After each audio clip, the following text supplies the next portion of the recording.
So welcome to Anatomy and Physiology from the ShareLove.Fund. In today's video, we'll be going over triangle pose. So triangle pose, just a little history in triangle pose. It's one of the most important postures in yoga from a balancing and standing point of view. Why? Because there's a lot of anatomy that goes on. And it requires, unlike other poses, most yoga poses require a lot of anatomy together. Most poses use every single aspect of what we have. But triangle pose, the way I will put you into triangle pose, we'll be doing a little bit of hands-on adjustment. And Ashley, you're okay with that, correct? Just so that you're not in your joints. A lot of times people use their joints and we want to get out of our joints and have our muscles work. So there's a lot of anatomy with this. So our goal here is to get you into a safe triangle pose so that you can safely do your yoga practice. We're going to explain the anatomy and we'll explain the bones that are involved. So from mountain pose, I'll have Ashley come to the top of the mat. From mountain pose, I will have her extend her left leg straight back. Good. And then, so we'll step back to high lunge. And then the next thing we'll do is we'll have her drop her foot down as if she was going into warrior one. So we go, from warrior two. Triangle pose comes from a warrior two stance. So warrior two, let's just get her really quickly into warrior two. All right, we want the back leg, back foot parallel with the back of the mat, front foot parallel with the front of the mat. Her right knee is over her right ankle. And then from here, what we'll have Ashley do is we're gonna have her do a couple of things to warm up that right leg. We're gonna have her inhale, straighten the right leg without locking the knee. Exhale, bend. Inhale, straighten. Exhale, bend. Inhale, straighten. And then we'll hold without locking the knee. So we don't wanna lock the knee, we don't wanna hyperextend the knee. And then I'll have her look back over her left hand, all right? Then I'll have her take her left hand against her left hip, left hand to left hip, and then she'll pull her left hip back.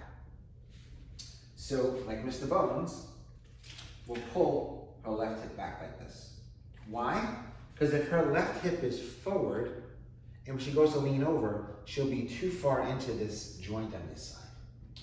So we want the obliques to work. Oh, there's a lot of oblique work with this posture. Are you ready for that? Okay. So pull the left hip back ever so slightly. Good. Just pull, put your hand here, and then pull it back. Yes, so you see how the left hip and shoulder come back at the same time.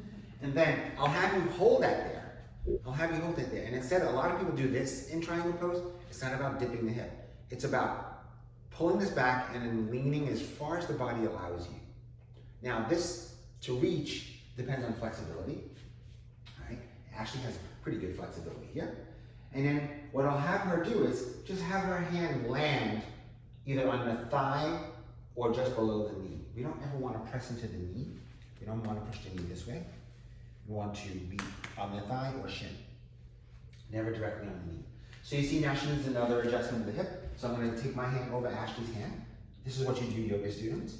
And then pull that hip back and shoulder a little bit more. Now, to get her to start shaking in that right oblique to work, I'm going to have her slowly just lift her hand just an inch up off.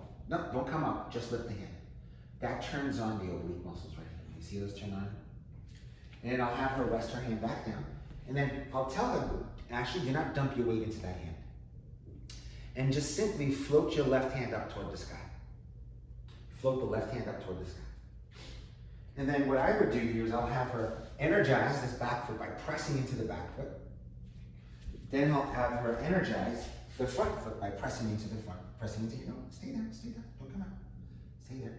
And then what I would do is I would take my hands and then extend this arm so that she stacks shoulder over shoulder and have her peel this hip back a little bit more. Yes. Triangle pose. Right oblique muscle strengthening, left oblique muscle stretching.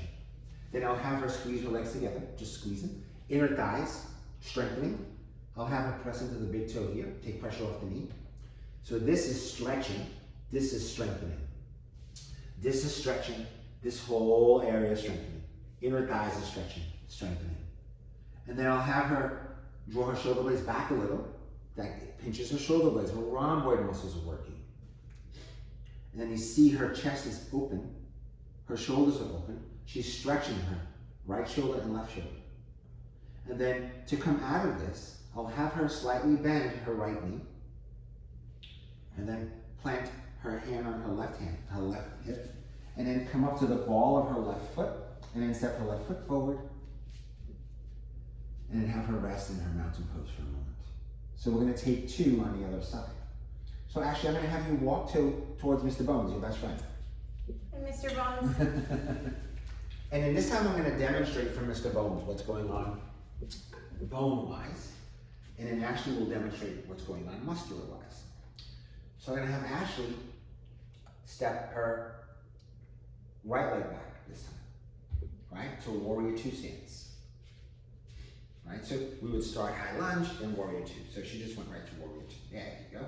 And then with Warrior 2, obviously, we line ourselves up in Warrior 2. We have the knee bent here, palms, right? So the reason why did she turn her palms up as we went over in other videos is to get her shoulders away from her ears. It's just a nice little cue, palms face down. That's not something I invented, it's something I was taught. And then I'll have her take her right hand on her right hip, peel her right hip back. Yeah. So if she did this against the wall, it would be even more challenging. One day we'll do that. Those are for advanced classes. So from here, I will have her inhale, straighten out the left leg, exhale, bend it, inhale, straighten again, warming it up, exhale, bend, inhale, straighten, and exhale, stay right there. And then I'll have her reach across, keep pulling that left hip back, reach across, until the body can't go anymore. Again, you don't want to collapse here. You don't want this collapse, exactly.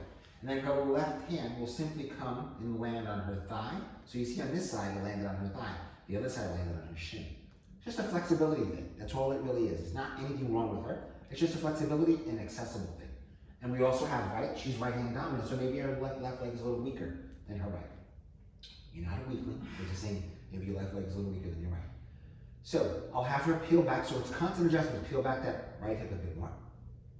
So you already see the stretch, the outer edge of the right foot, all the way through the shin, all the way through the IT band. This oblique is stretching, and now we want to get the shoulder to stretch and rib cage to open up. We'll have her extend her right arm up toward the sky. Beautiful. So you see how she walked this hand down automatically? I'm going to have her peel that right hip and shoulder back together. So take your hip. I'm just going to take my hand here. Boom. So right there, that turned this on, didn't it, actually? Did you feel your oblique turn on as soon as I did that? Good. So she has her oblique muscle on the left side working and a stretch along the entire right side. And again, I'm going to make one little adjustment with Ashley, who's going to turn here. You always ask permission. You're going to just have her extend up a little bit more and then pull back this and this at the same time. There you go. There you go. And if your student's neck begins to bother her, like Ashley's neck sometimes bothers her, I'll have them look down and then look up. Look down. It takes tension out of the neck. Look up. And then maybe she wants to lower her shoulders just slightly away from here. See? That left shoulder, there's always room. That's the beauty of yoga. There's constant adjustments. So in this triangle pose, again, she's stretching the entire outer edge of the body, anywhere from the fingertips all the way through the oblique muscles, the rib cage, glute, and IT band. IT band is right here, located on the outer edge of the hip. It stabilizes the knee. And then muscular-wise, what she's strengthening here, she's strengthening her bones. This is a great posture for someone who has osteoporosis. It strengthens their bones. Their femurs, this is their feet, this is your femur. Strengthens your hip bones, strengthens your rib cages, She's strengthening her oblique muscles there. Inhale one more time, Ashley. Exhale, hands heart center. Bend your left leg. Step your right foot forward. Mountain pose. Namaste. Inhale. And exhale it out.